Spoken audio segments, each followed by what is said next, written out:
Okay guys, before we actually get into building the clock, let's talk about them just a little bit. Because one of the things, the shaker clock has evolutionized a great deal over time from its origins. You're going to see kits out there and people have kind of taken it and shortened it and widened it and done all kind of different things with it. And all of that's fine. Here's some things I want you to understand. What we did is that the two sources for us was shop drawings of shaker furniture by Einar Handberg. It's a Berkshire Traveler Press book, and here's the details of the clock. The other source that we used was, and you can tell I've used this book, the Book of Shaker Furniture, and this is done by John Cassay.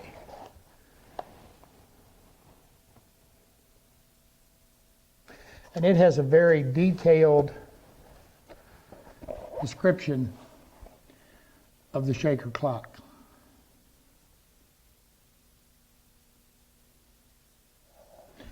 Now, one of the things, I want to find this for you. I want to show you something. In this picture, the original clocks was made by Isaac Newton Youngs around the late 1830s, 1840s. And here's a picture of his clock.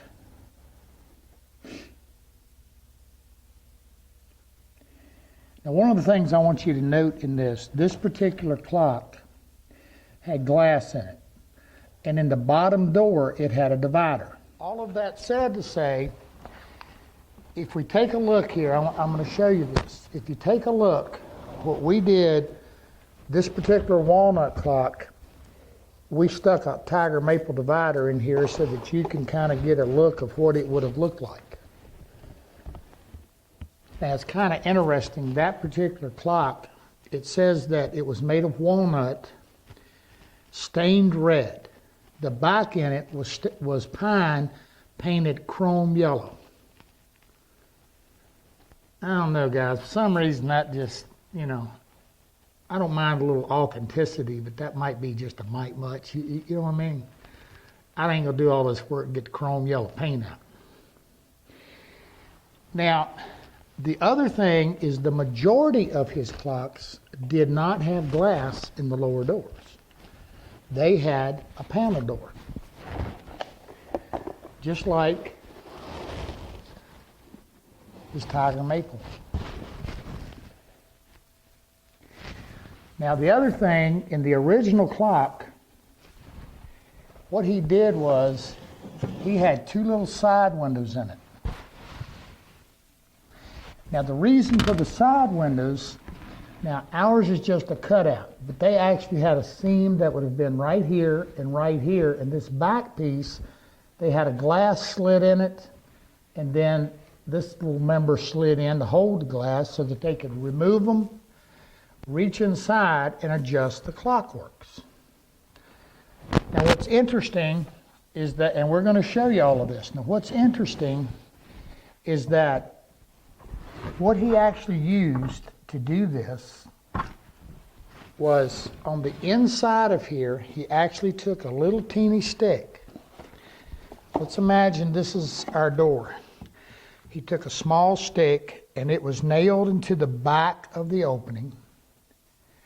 Then he actually took a little 3/16 quarter round after installing his glass, or in this case, in the side, the glass, or in the bottom, a wooden panel. Same way with the top door. Then he used a 1/4-inch round over molding that he nailed, a 3/16 round over molding that he nailed in place. One of the things he did was he nailed the top and the bottom directly into the side panel. The other thing he did in the back, he simply had a rabbet cut and he had the back simply nailed around into it. Now, I told you he used some white pine. Now, one of the things they did is they used what's called quarter sawn wood or rift sawn. Now, basically what that means is that this wood was very, very straight grained, very stable, very little expansion and contraction. So, and white pine expands and contracts very little. So he just simply nailed it into a rabbet. We're not fortunate enough to be able to do that. You can find rift sawn wood and you can find quarter sawn wood. But when you do, it's going to be horribly expensive. And to find quarter rift sawn pine is just all but impossible. But you have to think a little bit about the Shaker's world, his world in 1840. In his world, he had an entire continent of wood to select from. They went out and cut a tree, sawed it like they want. Whatever was left over was firewood or whatever other uses they had. So wood for him wasn't a big issue. We're not that fortunate today.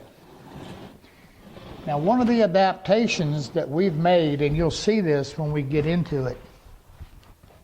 Now, this is my MDF prototype that I was playing with.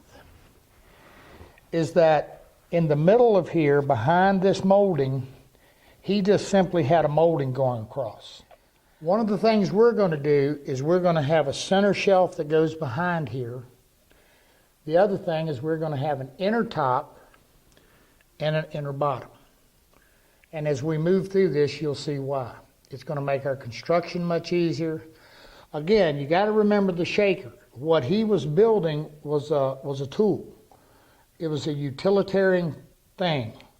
Okay, having it look super nice or anything like that wasn't really the object of the game. It was to have it function and do what it was supposed to do. So nailing a top on and whatever, he was good with that.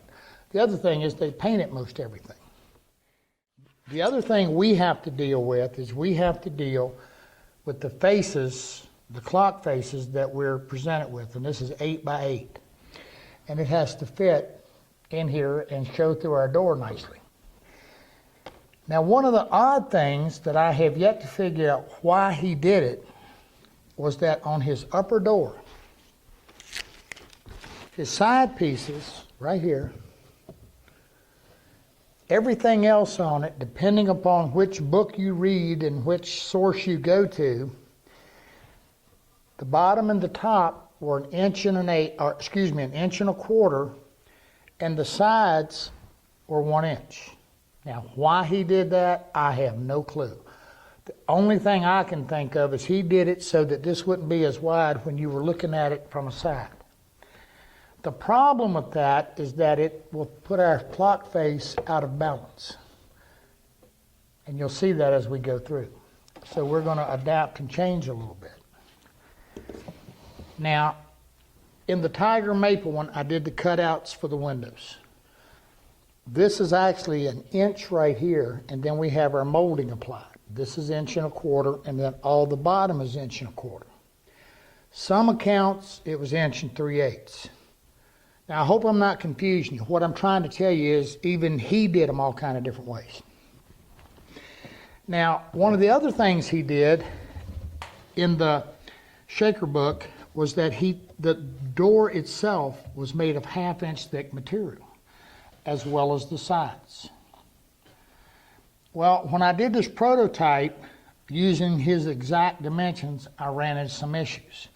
One is to be able to get our clock mechanism in here, we had to make our sides a little deeper. The second thing is we had to adapt a little bit so that our clock face will work. The other thing I found is that the hinges I was able to come up with that I wanted, 1/2 inch was not very big on this door. Now, when I go to Einar Handberg's book, he had actually increased this to 9/16, and then there's another account where he increased the doors to 5/8. So go figure. Same thing with the tops. In some accounts, the tops were 9/16 thick. In others, they were 5/8.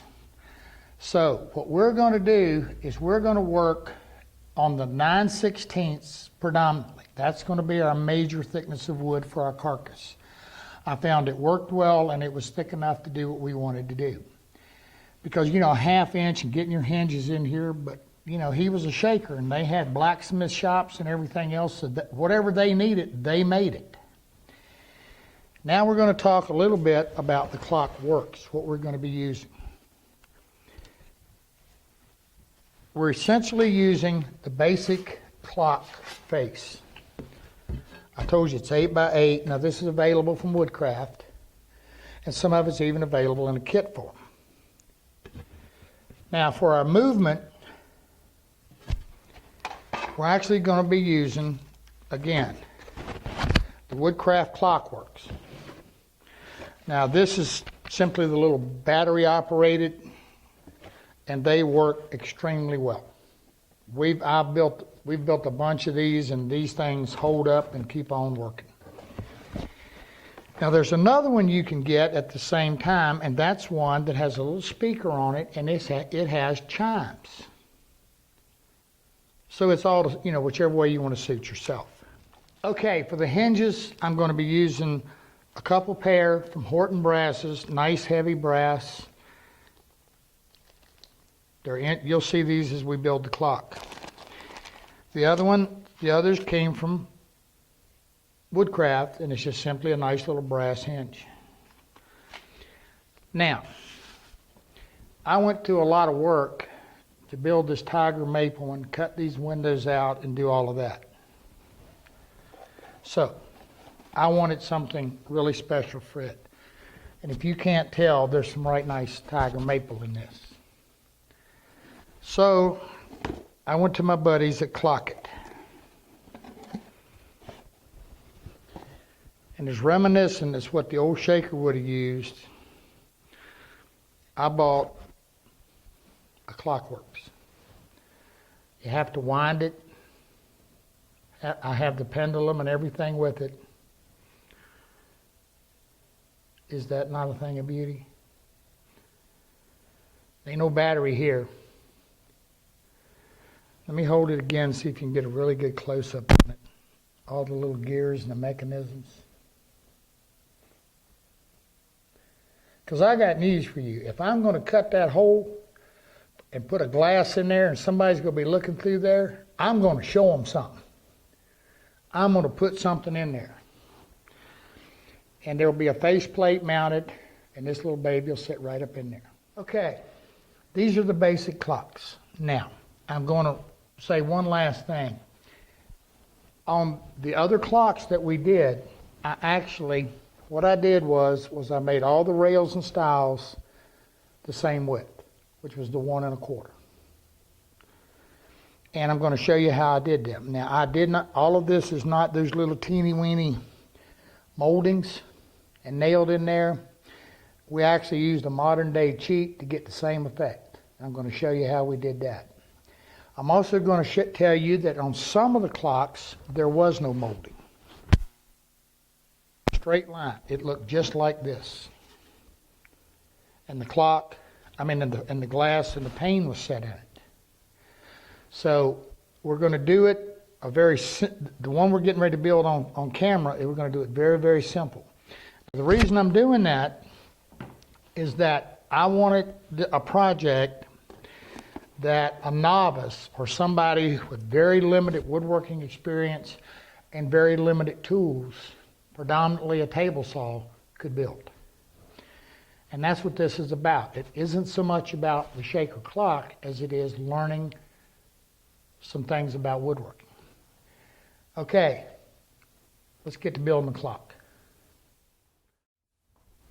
The original clock, the case itself, was 30.5 inches. So that's what we're going to do for our clock.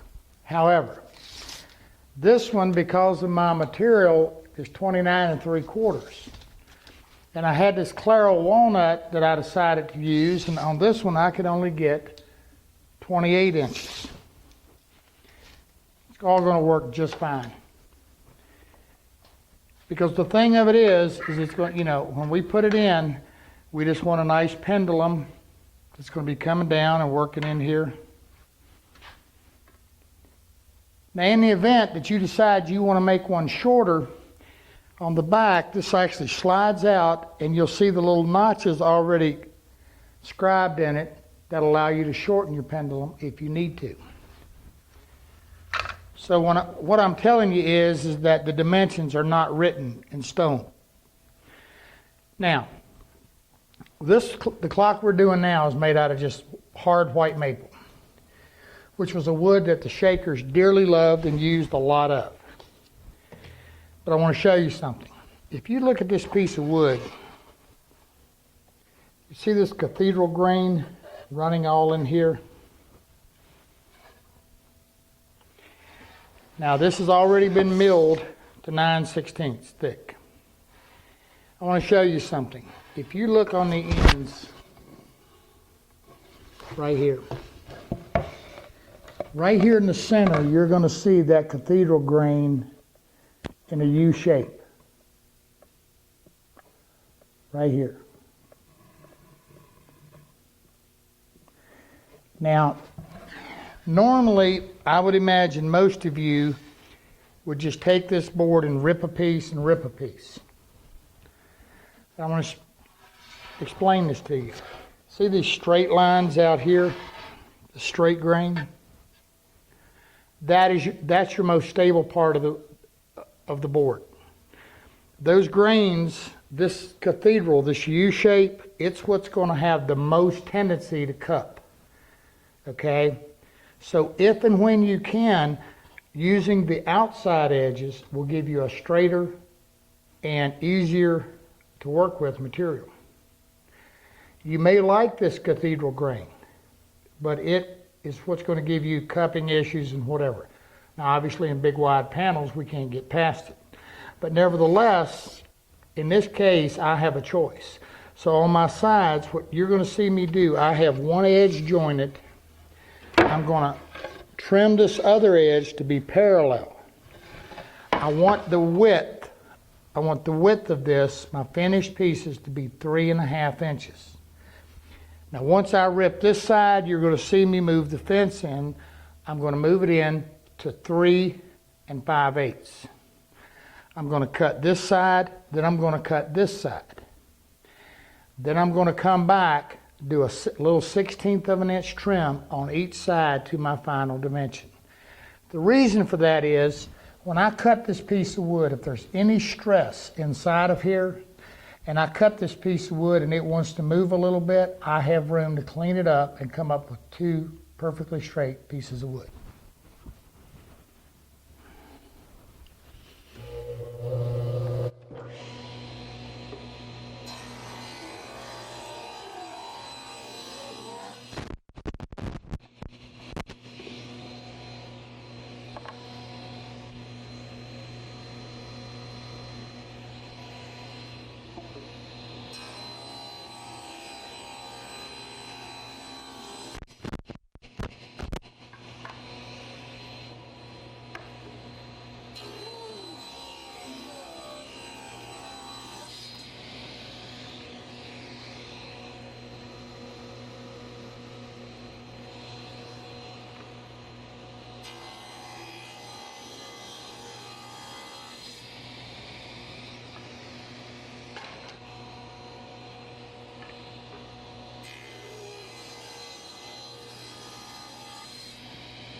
Now, we jointed the one side, but by doing this, here's how straight and true we wind up.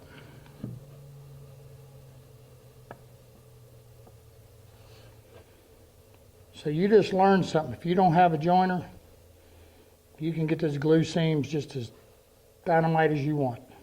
No issue. Okay. The key to it, and I can't emphasize this enough, when you're cutting something, don't cut it from the point of one pass. Cut it a little bit oversized, then come back and make those little light passes to your final dimension. My signature phrase that will never fail you. Sneak up on it. Okay, we come back, we're going to cut them to length. To make our cross cuts, and we're going to be using this a lot, I'm simply using a miter slide. Now, if you don't have one of these, the one you came with your table saw will do just fine. You know the little trick I just showed you about, you know, the straight lining and sneaking up on that cut and a miter slide, I got news for you guys. Until only about 4 or 5 years ago did I ever even own a joiner.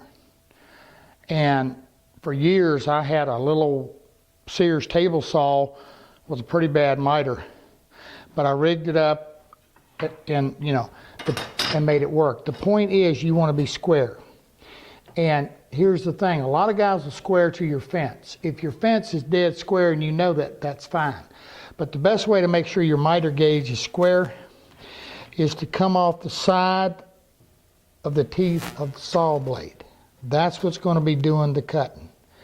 And as long as your miter slide is square to that, you're good.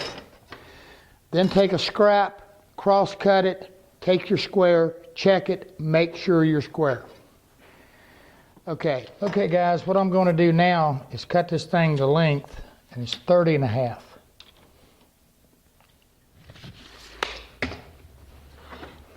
So what I'm going to do is I'm going to cut one end, square it, reverse it to my stop, cut them to length.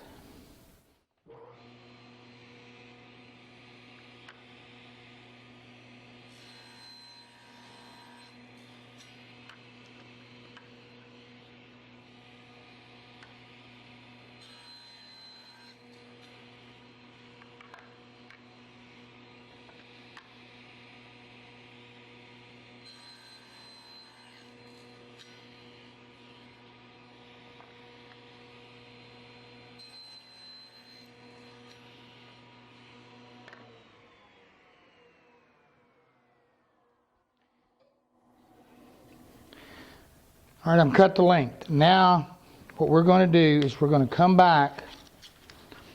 In just a second, we're going to come back and we're going to make this notch right here. Now, I'm going to show you the way I designed this top.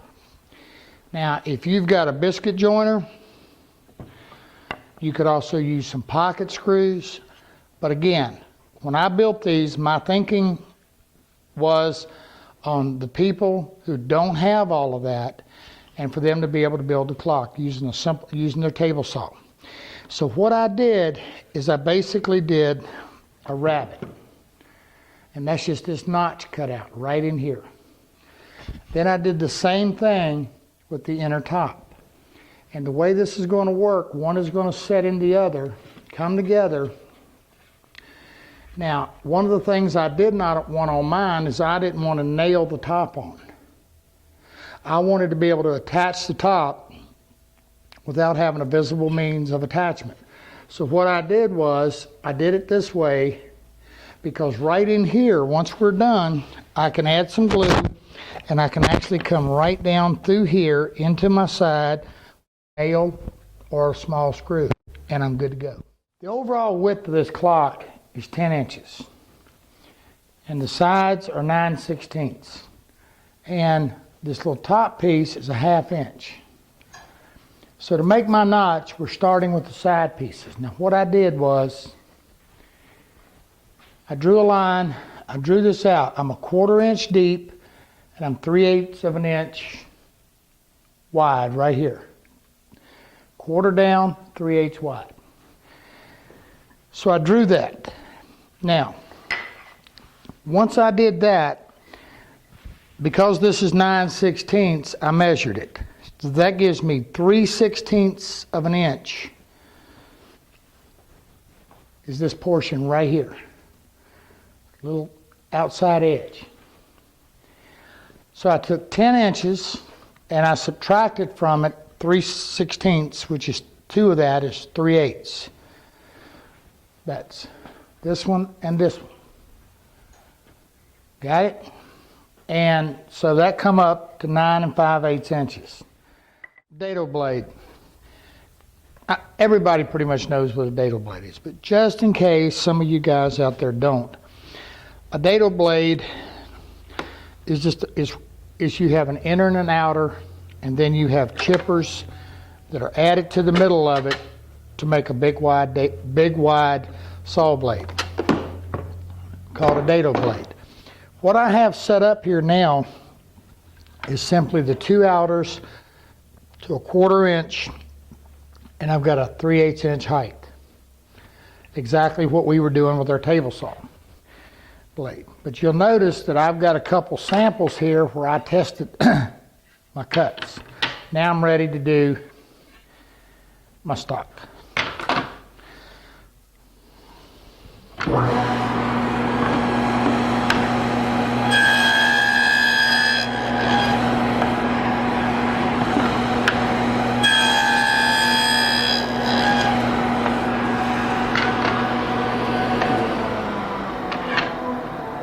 Now here's a hint. Depending upon the quality of your dado blade as to how well, if you're getting a lot of chip out on your exit, very simple. Put your backer board in there.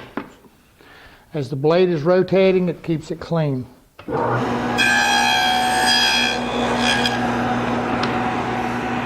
Much nicer.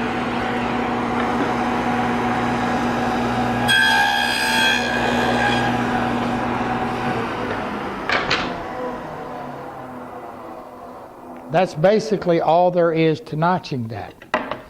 Except that now we have to make this notch to fit in here. Now again, I don't trust measurements. You know, actually I don't measure a lot. I do this literal thing. So here's what I'm going to do. I got a simple stick. It's a little scrap. I cut off of that.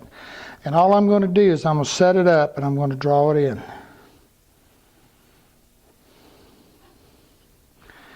Exactly where I want everything to be.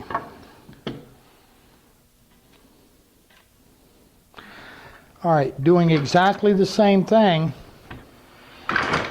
I'm going to come in and I'm going to set my highest tooth to my line.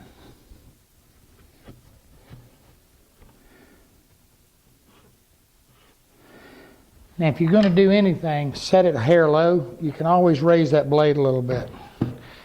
Then I'm going to come in and I'm going to set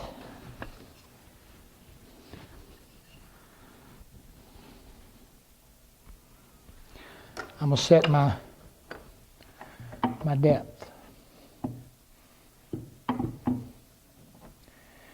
Now I'm going to run it and make sure I'm right.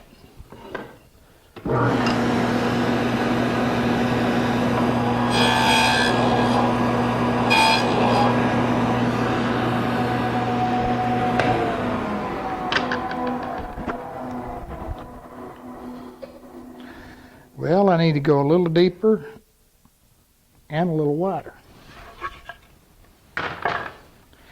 That's not a bad thing.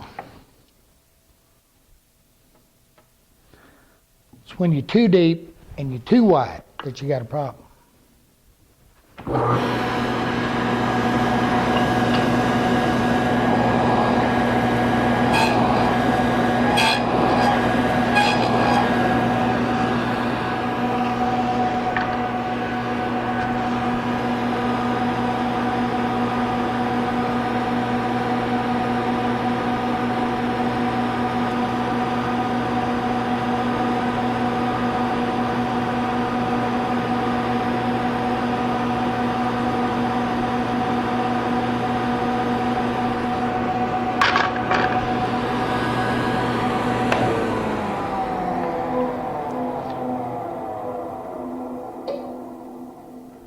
I'm a hair too deep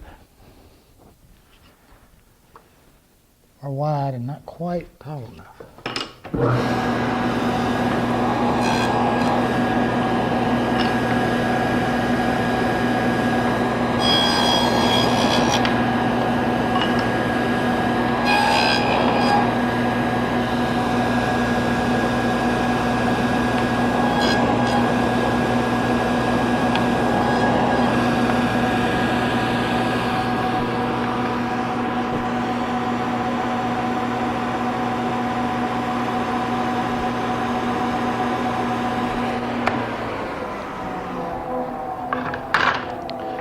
That's pretty much it. One last check.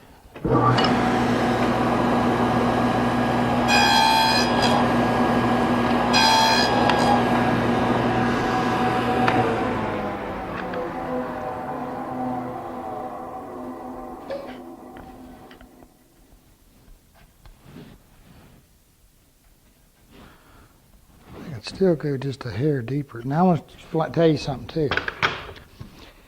If your throat plate right here is not dead level and you're holding this down and you get out here and you do that, see right here, you can actually pick, I set that for this to show you.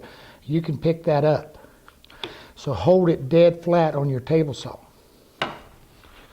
Don't be, now when I'm moving my elevation, I'm moving, 1/16 of an inch.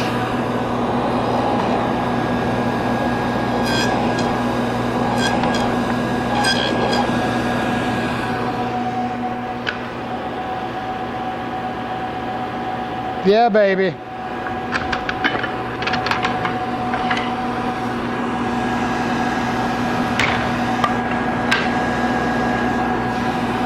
Whoops.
Now I want to emphasize something to you. You never make cuts like this without a miter gauge. If you're out here and you're trying to do this like this, that is one of the unsafest practices you can do, because that thing will grab any blade and it'll throw it at you. You always, and keep your hand, common sense is keep your hands away.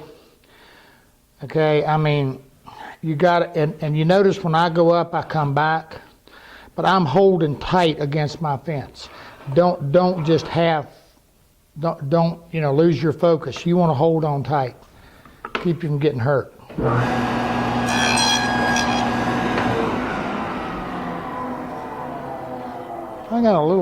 I'm doing something here.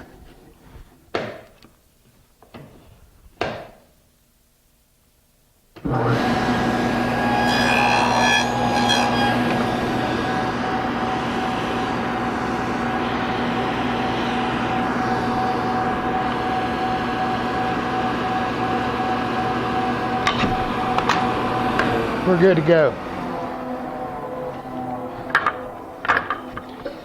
Now, we've got okay guys, we looked at our clock at the groove in the back that will hold the back.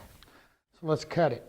All right, I'm going to cut my groove about 5/16 deep, and this little edge, this piece on the back is going to be 1/8 of an inch. Doesn't take a lot. Let me check myself.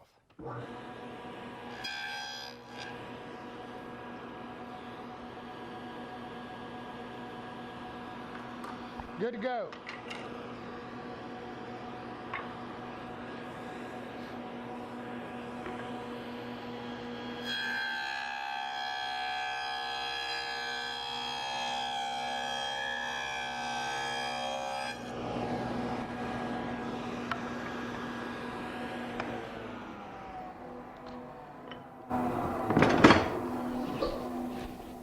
Now I just did something and you didn't say nothing about it.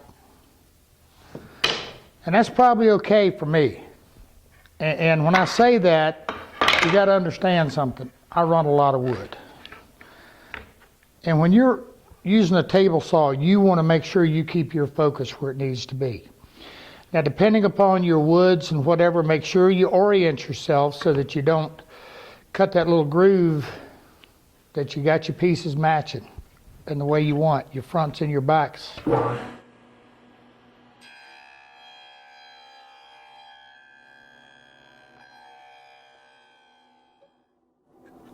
Now here's a tip. When you're plowing grooves like this, always double check your grooves, because no matter how good a dado you've got, sometimes this wood can kind of push up a little bit and you don't get a full depth. So a second pass isn't going to hurt anything.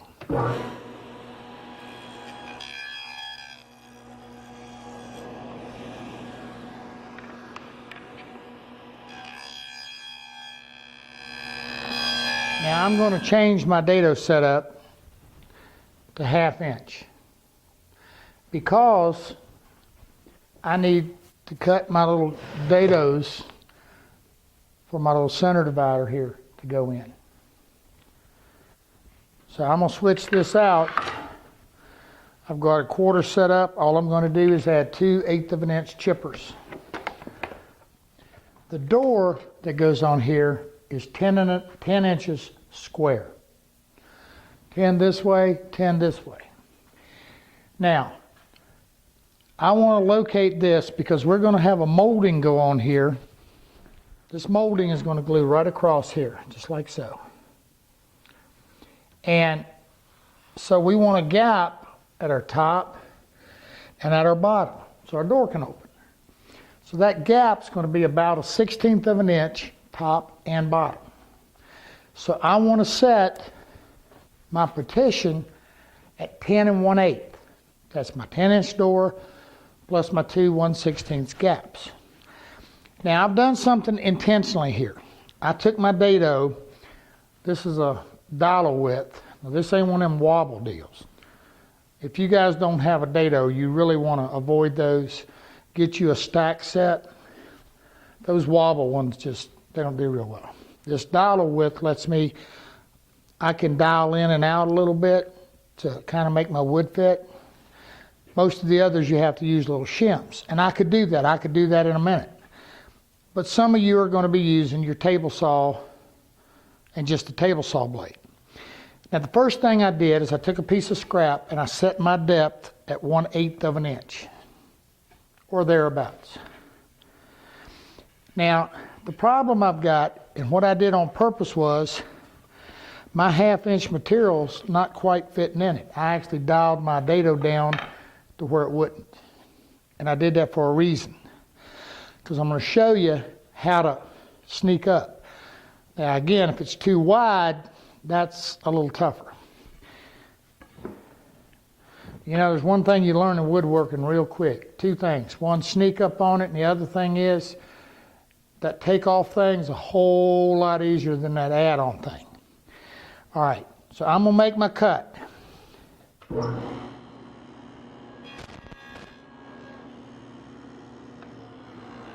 what I'm ready to do is, again, denoting my top and my bottom. You don't want to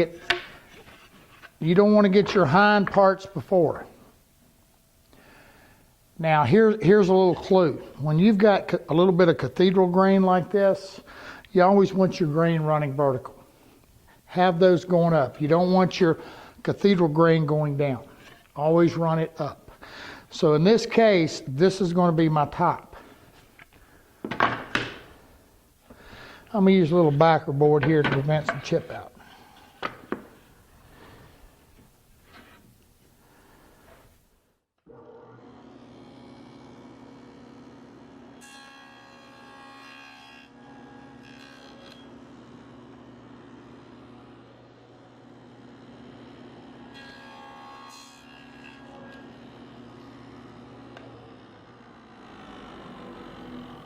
Now remember, my piece of wood doesn't fit. So what I'm going to do is I'm going to come up here. I've got to actually, and I want to take it off to the bottom. So all I'm going to do is I'm going to move my fence a breath.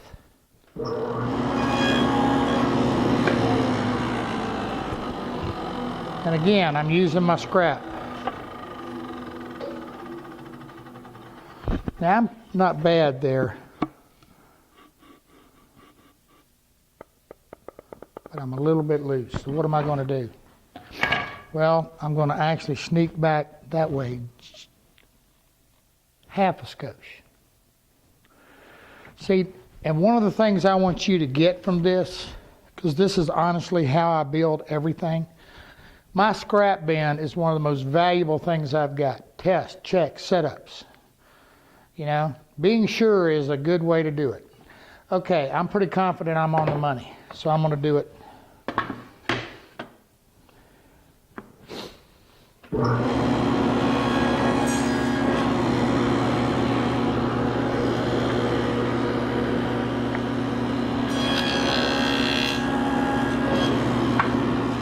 And those infamous words that we've heard on TV, it's now time for some assembly. We're about ready, we're ready for that assembly thing.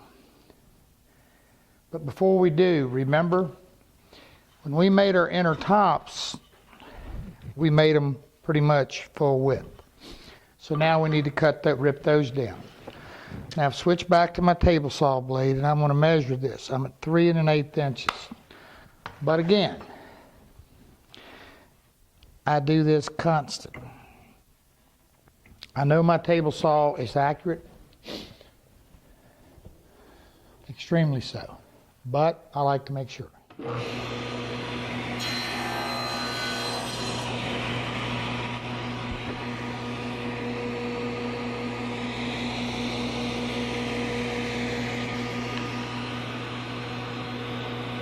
Guys, it's time for that to put it together. Now here's what I want you to do for me, okay? I want you to go, and right now I want you to sand all of your interior, the interior of your tops and bottoms. Now's the time to get that taken care of. The other thing, I do not want you to put your center in, remember? Now, this is so easy. Put yourself a little bit of tape on your edges. Don't let it get over your edges. And when you put your top and bottom in, all you got to do is put a little bit of glue, put a little bit of tape here as well, install it. Okay, now you see what I'm showing you with your tape? You got to mark it because you're going to be sitting down. Got to mark that. Or just be real careful with your glue. Anyway, make sure everything's fitting nice. A little bit of glue in here, a little bit of glue. Put it together. Then right down through here, put you a couple screws, couple couple little 1-inch finishing nails, and secure your top and bottom. When you do that, make sure do a diagonal measurement. Make sure everything is square. Okay, and let it go. Now that you've got your clock together, now mine's still in glue. Now whether you make some or get you some, if you're in the clamps and you're doing much casework, I'm gonna tell you this: a nice set of squaring clamps really makes the work go faster and more accurate. Now I've already told you that the top door is going to be 10 inches. If I measure from the bottom edge of my dado right here, which will be the top of my door, and I measure down, I'm at 19 7/8. So I'm going to make my door 19 3/4. Now the reason for that is that again, same thing. We're going to have a gap in here between our molding and our bottom. So we're going to make the bottom doors on this 19 3/4. And the top 10. Now I want to emphasize something to you. Your measurements may vary. Very likely will. If you're back there and you're planing your material down and you get a little less than 9/16 or whatever the case, then your measurements are going to vary. I'm going to say this to you, I cannot emphasize it enough. when you see material lists and you see cut lists, simply take those as a guide. They're not written in stone. You know, if you rip this side and you want it 3.5 inches and something messes up and you wind up 3 3/8, you're okay. You haven't trashed the project. You just adjust to fit. You know, when I build a project, I start just like you build a house.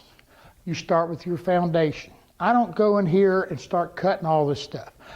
Just like we've done here, we've made our case. Okay, we didn't try to cut this length for this little center partition yet because we weren't positive if this dado was a little bit more or a little bit less than 1/8, then that measurement's going to vary a little bit. If you've gone in here and cut all these parts and try to put them together, number one, they're not going to fit. Number two, you're going to have a nightmare. Start sensibly. Start with your case, then work to it. Okay, you know, the other thing is, if we would have made something and this wasn't exactly 10 inches square, then we can adjust.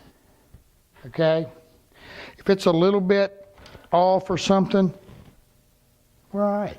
Actually, you know what? I'm actually just a little bit over 10. It's not going to matter. Okay, we can adjust our doors and everything to fit. If you've gone in and cut everything, then you're going to have a problem. Okay, so bear that in mind. It's not written in stone. Okay, what I'm going to do, our doors are going to be 1 3/4 inches. I said that wrong. Sorry, 1 1/4 inches. So I'm going to rip up some stock. That's 1 1/4 inches wide. Now here's something I want to tell you. I'm actually going to rip it to 1 5/16. I want it a little wider, right to the last minute. And the way I'm going to do it is the exact same way I showed you to cut these sides. I'm actually probably going to start out ripping everything at 1 3/8. Then I'm going to come back and rip it again to my 1 5/16. Because we're going to be doing some little different things on it, and when we do, at the last minute before we finish everything, we're going to be cutting some grooves and some different stuff. And if we cut it exactly, if we get a little bit of chip out on the edge or something, we're stuck with it. If we leave it just a little wide and rip it, we can trim it away and we have nice, clean, smooth edges. Okay, so I'm going to rip 2 pieces about 20 inches, 2 pieces about 10 inches from my top, and then I'm going to rip some, I don't know, let's see what am I going to do here. 10, I'll go ahead and cut them about 9.5 inches. 1, 2, 3, 4 pieces about 9.5 to make my doors out of it. Okay, I'm going to rip them. You do the same and we'll get back to it. I'm going to use the same 9/16 thickness. I've ripped all my pieces to 1 3/8. And I told you I want to be at 1 1/4. Now I can't emphasize to you enough how important cutting oversize and then coming back, doing light, thin cuts to get back, or lighter cuts to get to your finished dimension. Now there's 2 things this does. One, it ensures you have true, clean stock, nice and straight. The second thing it does is that light little pass through there, you're going to get cleaner, smoother edges off of your saw. Now, I want you to look at these and you're going to see what I'm talking about. Now I started out nice, straight and jointed, but you see these little gaps in here. So I'm not dead on the money, but I need to be. But I have the extra meat to come back and retrim them. And I've also relieved the stress in the wood, so I'm going to come out straight and I'm going to stay straight. Now here's something I want you to get. If you look at this, you're going to notice that this is touching at the bottom and at the top. So that means I've got a wane, or it's bowed this way. If I, in my recut, if I take and I put the rounded side to my fence, what's going to happen is it goes through the saw blade, it's going to actually track that way. And it's not going to help me. By cutting this to where you have it point, so that when you come through, as you come through, this is going to give you the straightest, where you've got the front point and the back point. If in the event you have something that's too long for you to do that, a simple trick to that is to take you something that is straight and simply use it as a guide to run it through so that you get one side straight. Now this is going to sound dumb, but get in a habit of how you take your pieces off your saw and lay them. You know, for me, I'll lay to the left, which means that my left side, how I lay it down, my left side is the side I just cut. So that I know its orientation, so that I know when I come back for my next cut, I'm going to flip it. Simple as that. Okay, now we're making doors. Now I want to clear this up a little bit and make sure you understand. Now, I mentioned to you, if you look on this door that goes to the cherry clock, there's a bead. Now, and I also told you that the shakers, what they did was they actually made these little moldings and then they nailed them into place. Now that's a real pain, trust me. But that's the only way they had to do it. And in a minute we've got some better ways of doing that, and in a minute we're going to look at that. But the one we're doing here now, we're actually going to do just straight sides. And they did those as well. Now, here's Thomas Mosier's book. And in his, he's got exactly what we're going to be doing, the straight sides. The only other thing he did is that the top right here is not the 1 inch. The left and right, the sides are not 1 inch on the doors. He actually went to whatever it was he did. However, here's a picture from the Shaker Style book of one of the original clocks that's hanging in the sewing room at Hancock Shaker Village. And I don't know if you can see it on camera, but we've got the little 1 inch side at the top. And I know you can't see on camera, but we've got straight edges.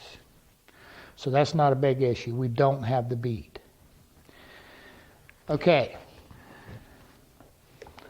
So here's what we're going to do. Well, I'll just put it like this. If that bead's there, I can't see it.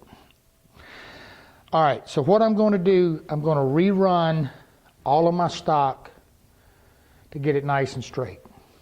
When I lay these together, I want it to look like that. And this is the one that I seem to be having the most issue out of. So I'm just going to simply skim them to get them straight.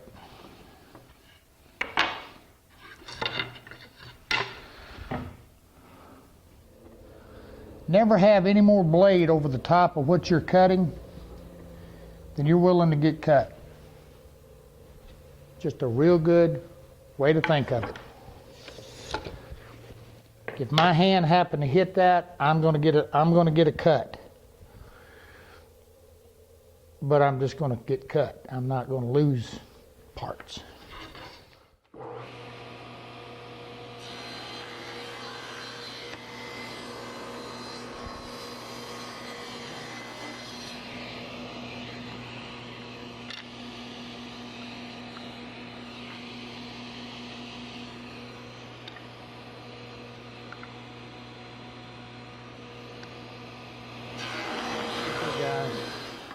Now it's time to make some doors, but I just wanted to lay these out and give you, can you see that?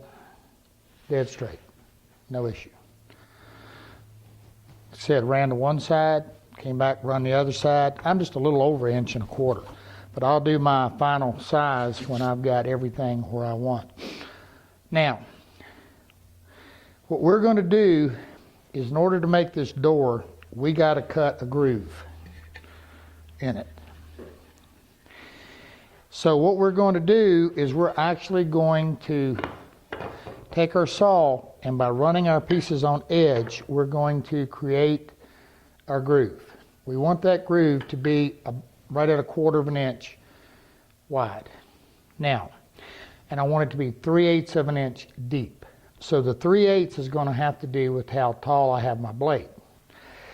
Now, just like I showed you earlier, take a scrap or anything and don't, and mark 3/8 on it. Then by simply setting it to the side and making sure your tallest tooth is at your line, you're good. Now I'm at 9/16. But here's what I'm going to do. I'm going to sneak up on this thing again. So just by eyeballing this, what I'm going to do is I'm going to set myself about dead center, or close thereabouts. Okay?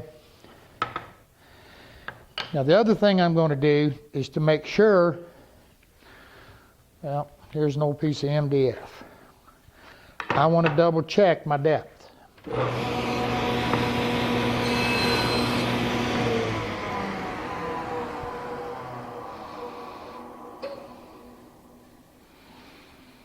All right, that's good. Now you don't have to do this, but it makes good sense. Is I'm going to set up a feather board here.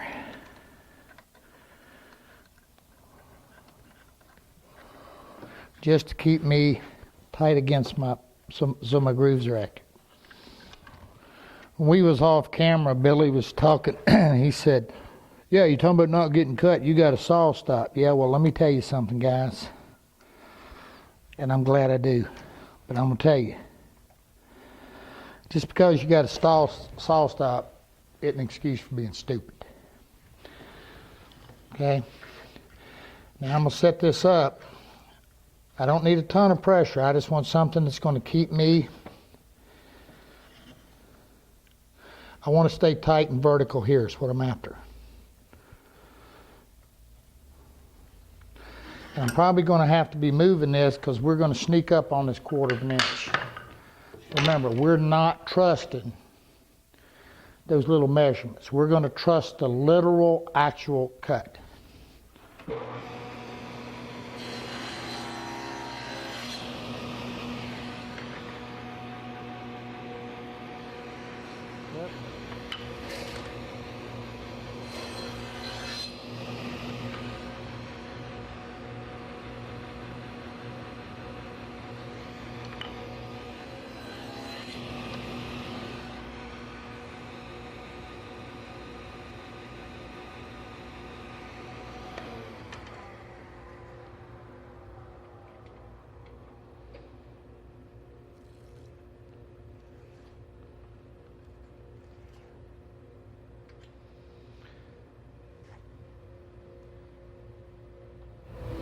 All right, here's what I got. Now I'm going to explain this to you very quickly. I've got a 9/16. 1/4 inch is a little bit much. But the reason I'm doing this is that we're going to want to be able to put a little bit of a mortise in this. And mortising with 1/4 inch is something you'll be able to do. If you can get narrower here, that's even better. But we've got enough meat here. Okay, we're okay. Now you notice this was extra piece I ran when I was making my door stock so that I had something to do my setup with. Now I can come back, set my feather board, and I'm ready to run everything. So now it's exactly what I just did. One over, flip it, do it again. Gonna put you dead center.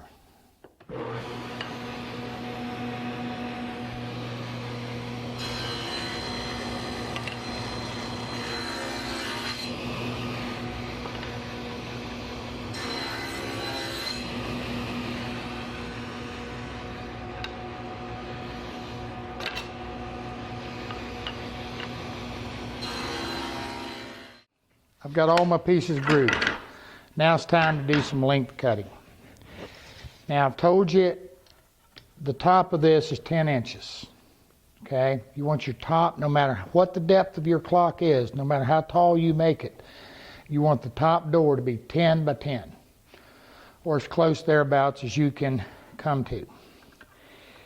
Now I'm measuring from the bottom of my dado, which will be to the bottom. And in this case, I'm 19 7/8, so I'm going to want these to be 19 3/4. So here's what I'm going to do. I'm going to set up, and I'm going to cut me two sides, 19 3/4, and two sides for the upper at 10 inches.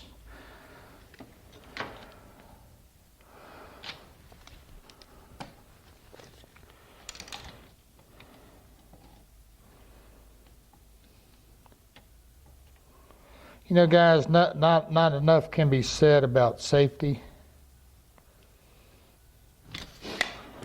Everybody notices this left hand.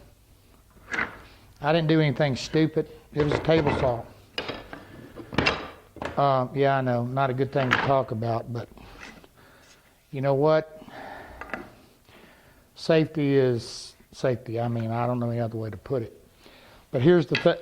What happened with me was I'd been working day and night and day and night. I'd been working around the clock for,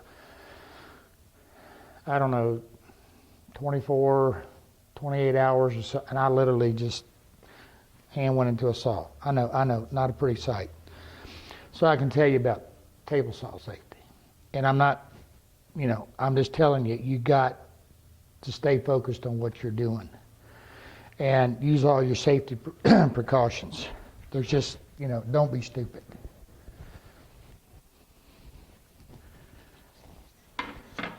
Now, I want to cut these to length, and I want to explain something to you. To get a good clean cut on the back, remember I showed you that backer board thing? That's a smart thing to do. And I will tell you something else, because the rotation of a saw blade, where it's rotating into the wood, when you've got a notch, these little edges are a whole lot more prone to get chipped than a solid back. Okay guys, I told you about using a backer, but I want to show you something else too. I've already cut my two little 10-inch pieces. Now one of the things when I'm looking at this, my material here, is I want the straightest, cleanest grains. You know, be particular in picking out what you want. You see, like, if you look on the bottom of this piece, you can see I got this squirrely grain going on. If I had to use it, I guess I could, but I'm going to avoid it wherever possible. Now, I don't have a backer. And one of the things I see guys do is just slam through. Don't. Take it easy.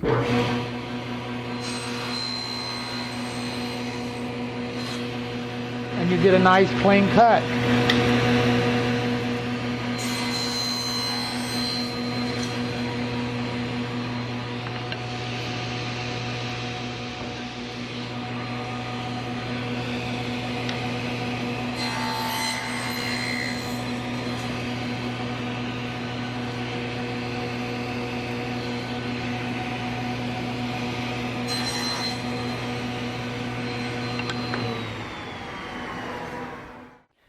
Okay, now that I've got my pieces cut and I've retrimmed and I'm right at 1 3/4 inches.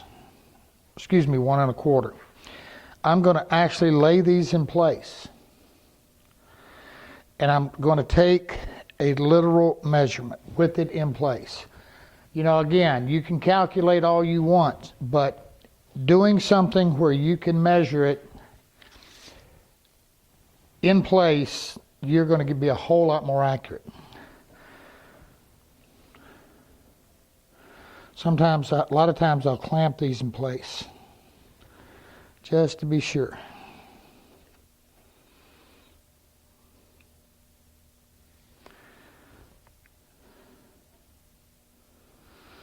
All right, I'm right at 9 1/4, I think. Yep, so we're going to try that. Now again, I say I'm going to try it. because I'm going to actually cut myself a little scrap just to be sure. All right, I screwed up. You know what I did? When I was measuring, I was going from my 1, and I was talking to you. So instead of being 9 1/4, I was supposed to be 8 1/4. I didn't subtract my 1. Don't you do that. I know you've done it, but you know the cool thing about that is you're always long. That's the neat part. You're always longer.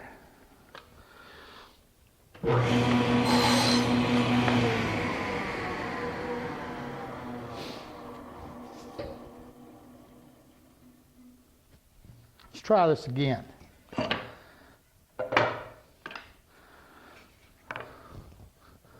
I ain't never had that happen before. Yeah, right.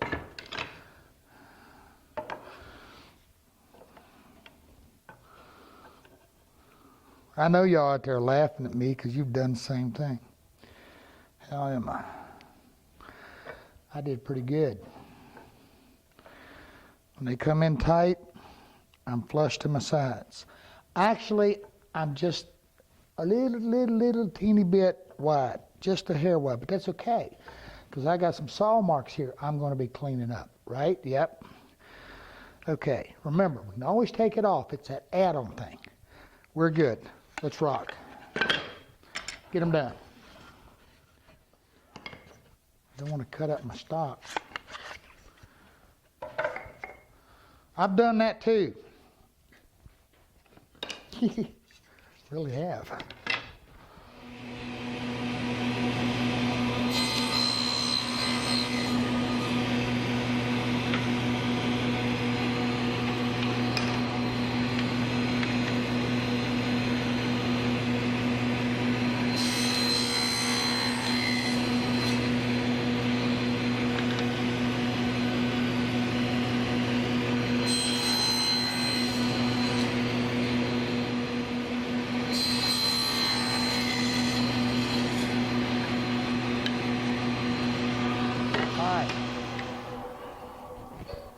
Let's cut some tenons. I'm kind of spinning in circles here. All right. All I'm going to do is take a piece of my scrap and I'm going to set it up. And I'm going to set the bottom of that blade right at the bottom, the tallest tooth right at the bottom. My saw blade, these little blades run on an angle, so I'm looking at the tallest part of the tooth. Just right at the bottom. Now, I'm 3/8 of an inch. I've got an 1/8 inch blade, or thereabouts. So I'm going to measure this. I'm going to go by the fence, and it's right. We're coming in right, or appears to be. But again, we're not going to take any chances. Now I'm compensating for the blade. Don't forget that. I got to go to the outside of the blade on this. I might be just a little bit short there. But we're going to do the same thing we always do. We're going to do some test runs.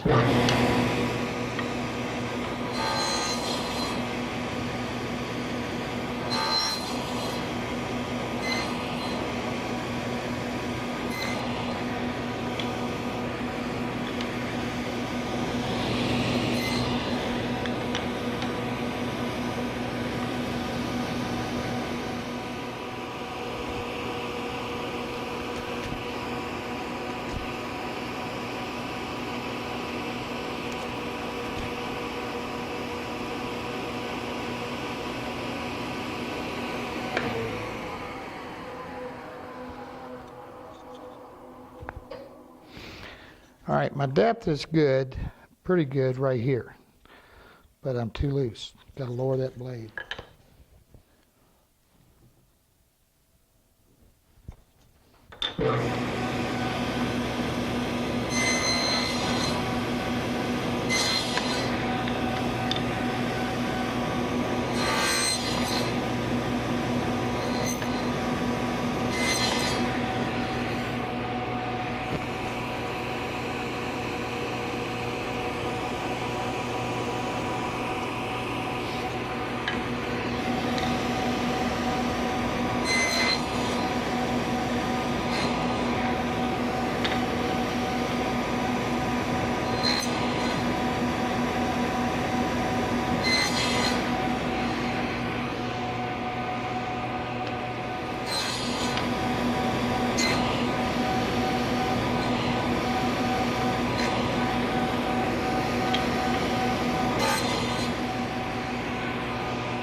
I'm a little, I was good. I got that where I can just get a little bit of my saw marks out of here and fit nice.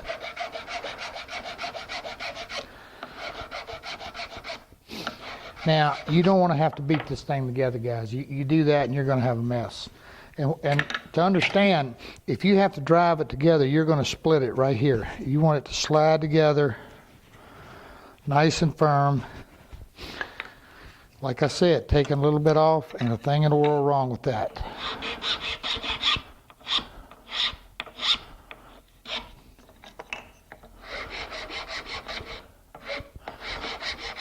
Now, if you're using a Dado blade, you can get exact. Using the saw blade, you're going to get those little saw marks in there, and they can create you an issue. All right. I'm good. That's nice. Okay, boys. Guys, time to cut them. I'm going to do it.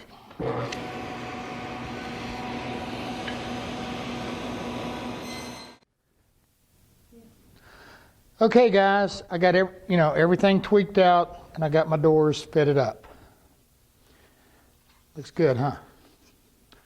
Now, I want to show you something. Well, I know you are. We're going to be putting glass in it, particularly in the top one. And some of you may be doing it in the bottom one as well. Now's a good time.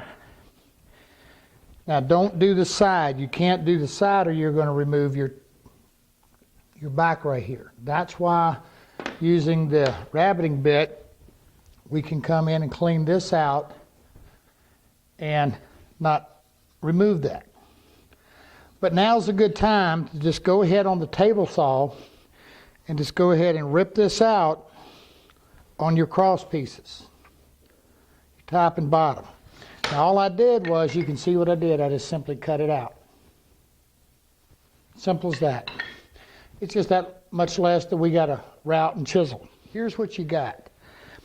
If you don't have, the router bit and whatever to cut that back out, you could chisel it and do all of that. But there's another way we can do a door, and that's using what's called a haunched tenon. Now I'm going to show you this. If this was our sides, and we took and we notch all of this out, when we put it together, we're going to get the opening for our window, our glass, but like I said just now, we're going to remove this part. But there's something we can do. By simply chiseling a little small mortise in the end. See what we've got right here? Now this mortise is only about a 1/2 inch deep. Now, I don't want to confuse you here. I want to show you this. Now, the way I did this is I simply took a 1/4 inch drill bit and I drilled it. I used a little drill bit and I drilled it a little bit here and here. Then I simply just took a chisel, chiseled it out. That simple. Now, that's the reason I had you make this slot a 1/4 inch, so that you would be able to do that. And I'm going to repeat myself again. If you don't have to do this, you may consider making this groove a little narrower, 3/16 or something like that, to keep a little bit more meat in these sides. Now, but what you're going to wind up with is kind of a funny looking little animal, and he looks kind of like this. Now, I could spend a long time showing you how to do this, but it's a matter of setup, get you a pattern. All it is the same thing, except the difference I have to do an offset, and I have to make it long. My piece I have to accommodate for the tenon. And again, just taking your table saw and nibbling it away. Now, one of the things I did do to cut my little tenon here, I just went over to the bandsaw and cut that. Little handsaw, little chisel, anything. And the object of the game is to make this go together just like you see it. And that's a haunched tenon. Now somebody's going to ask me if just gluing this in here is enough. No, it's not. That's just not enough support and strength in that. So there's your doors. Okay. Now we're going to go over here and I'm going to show you another way of making the doors. And it's probably one of my favorites. It's pretty fast. Okay? Meet you at the router table. Here's one of my favorite ways of making doors. Just really slick and quick. Now what we're going to be using is what's called a cope and stick. Now what am I talking about? Well, I'm going to show you. Now this is a large set. You have a mat set of router bits. And you use them in your router table. Now one of the bits will cut the stick. And what it does is it plows the groove and it cuts a profile, which in this case is just the bead. Now they come in all kind of different profiles, so you just have to look and decide which one suits you the best. And again, what we'll do is we'll actually come back and route the back of this out for our glass to set in. Now, the way this works, the other bit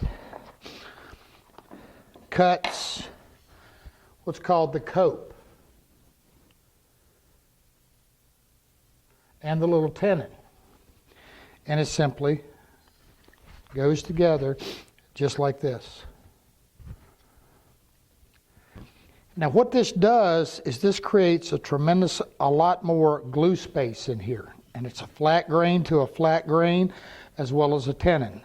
So you get a super strong joint. Now in this case, because I'm using a 9/16 thick material, these bigger bits, which are made for 3/4, 7/8, are too big. So I've got my little miniature set out. Set up. Now these are sweet, especially on narrower stock. You know, anywhere from a 1/2 inch, a half is getting a little bit light, 9/16, but you can do a half, 9/16, 5/8. You know, like here's a little miniature door we made, and you can make them even smaller than this. You can get really teeny with them. And in addition, you know, you can buy the little miniature raised panel bits. And that's exactly what this little raised panel was done with. Again, you can see the way it goes together. And there's the back. This is chiseled out for a lock. Okay. Now, if you have my router DVD, yeah, there's a plug intended there.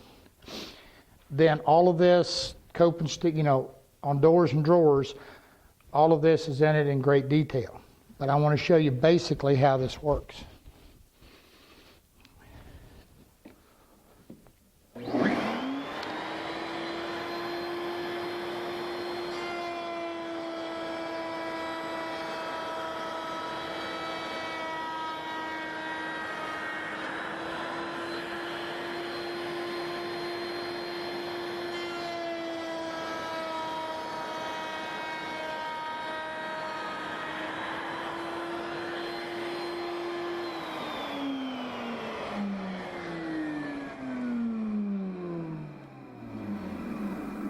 Now this is very important. Remember I told you, always make your material wider. Always do that, particularly in a cope and stick. And the reason for it is that now you can do this by gently, you know, I can move my fence out, take a little bit, and I'm not going to have as much. But what will happen is, it seems like inevitably you're going to get some chip out in here. So what you do is now go back to your table saw and gently take off whatever you know, about a six. I usually take off about a 1/16. I always leave my rails and stiles at least, you know, 1/8 of an inch wider. It's a whole, again, I'm gonna tell you again, it's a whole lot easier to take it off than it is to put it on. And super curly woods, I'll make them a 1/4 inch wider than what I need, so that I can get those little teeny cuts, so I can get as clean and nice a cut as possible. But by going back and skimming a 1/16 off of this, rerunning it, usually you don't have any more problem out of the chip out. It's because you're taking so much out of this middle. Now the other thing you can do is set this up vertical on the table saw, just like we did earlier to make our groove, and you can simply plow a little groove with your table saw. That's going to give you some relief and also help with chip out. Okay, I've already got my cross pieces ready, and I've already got them done. Now let's go cut the tenons and the cope. Now I'm over to the cope bit. Now before I get to that, I want to show you something. Now, it's not much secret, these bits came from Eagle America. And I don't know if anybody else out there does it, but I know they do. And they make these setup sticks, not very expensive. Now these happen to be for my bigger cutters. And what they allow me to do is when I'm setting them in my router table, simply put, I just use this to set where I need to be, to set my height on my bit. And as well, one for the cope. Now one of the other things with a cope and stick set is you're always running with your faces down. Always. Because the router bed is coming up. So if this would be your face with your bead, it's always going to be down. Now when you're cutting these, again, setup is critical. So, you know, getting some setup blocks and taking some time to get everything dialed in where you want is important. But here's a quick tip. The bit is rotating in my direction toward me. What's going to happen is when you come through here, it's going to try to chip out your back. It's going to particularly do that when you're coming through in the other direction and you already have your bead on it. Those get kind of fragile. Take a piece of the same thickness material and run through your cope bit and cut yourself a long piece with a nice straight. Here's what happens. When we're cutting this, and this is the best advice anybody ever give you on these, I'll assure you. And when you're cutting this, always have a backer. Now, I want to make sure you understand, if the bit cutting into the wood is not an issue. It's going to shear. So in this case, where the bead is, on this particular cut, it's going to be coming into the bead, so it won't be a problem. It's going to be on the exit. Let's watch.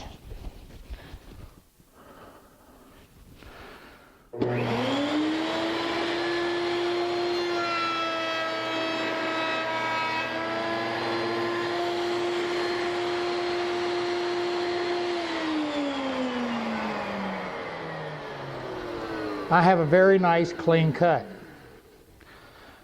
Now, if you take this nut off, between your cutters in here, there's some very, very little thin shims. And usually when you get them, they do perfect.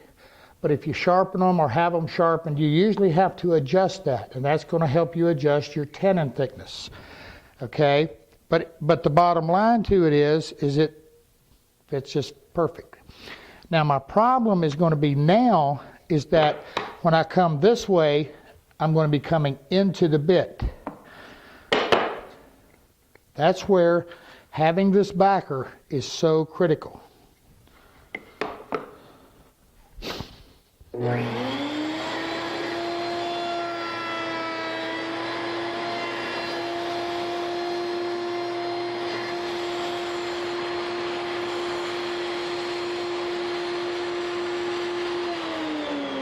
I have a nice clean cut.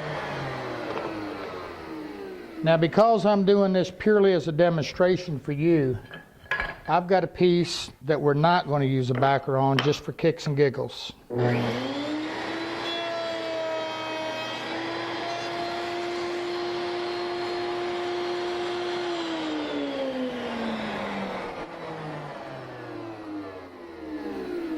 See that? Enough said. And if you've used a coping stick bit, you've run into this. You got to use those backers, guys. Got to. All right. Once we've got everything mortised up, then it's simply put our panel in or go ahead and put the doors together so we can route the back out and get it ready for the glass.